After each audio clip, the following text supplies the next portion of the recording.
Joint friend আমরা আলোচনা করব বিশ্বের বৃহত্তম লেক এবং তার অবস্থান এবং সে কত কিমি স্কয়ার।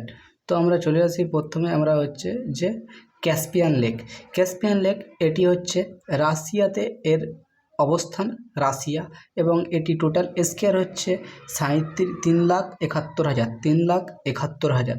তারপরে চলে আসি সুপেরিয়াস, যেটি কানাডা ও আমেরিকাতে অবস্থান, এটি প্রায় 82,441 কিমি স্কয়ার অবস্থিত। তারপর হচ্ছে ভিক্টোরিয়া লেক, আফ্রিকা মহাদেশের তানজানিয়া দেশে অবস্থিত, তার হচ্ছে প্রায় 69,485 কিমি স্কয়ার, প্রায় এত বড়। তারপরে হচ্ছে যে হুরান, যেটা কানাডা এবং আমেরিকাতে অবস্থান করে, 59,596 স্কয়ার কিমি। তারপরে হচ্ছে চিনিগান, যাকে আমেরিকায় অবস্থান, এটি প্রায় 58,016 কিমি স্কয়ার লম্বা এলাকা জুড়ে আছে।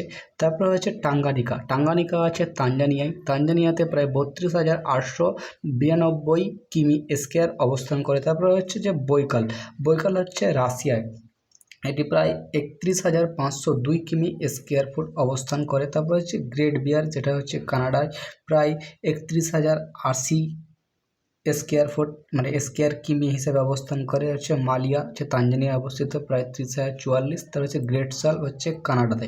এবং এতগুলি হচ্ছে গুরুত্বপূর্ণ লেক আমাদের কিন্তু জানতে হবে। আর আমরা যদি ম্যাপে যদি জানি না, গুরুত্বপূর্ণ বেশি ঘটনা ম্যাপে জানতে পারি। যেমন হচ্ছে যেমন আমরা যদি দেখি, শর্টকাটে যদি দেখি আমরা, যেমন এখানটায় হচ্ছে কানাডায় একটা, হচ্ছে কানাডা দুটো, কানাডায় আমেরিকা, তাহলে চারটে জিনিস একবারে আমাদের সুপেরিয়া বলবো বা ভিক্টোরিয়া বলবো বা গ্রেট বিয়ার বলবো বা গ্রেট সল বলবো, সেটা কানাডা আমেরিকার মধ্যে অবস্থান করে, এবং সেটা আমরা শর্টকাটে ম্যাপে আমরা বুঝতে পেরে যাব। এর জন্য আমি নেক্সট যখনই আলোচনা করব একটা ম্যাপে নিয়ে যাব, ওয়ার্ল্ড ম্যাপে গিয়ে আমরা বলার চেষ্টা করব।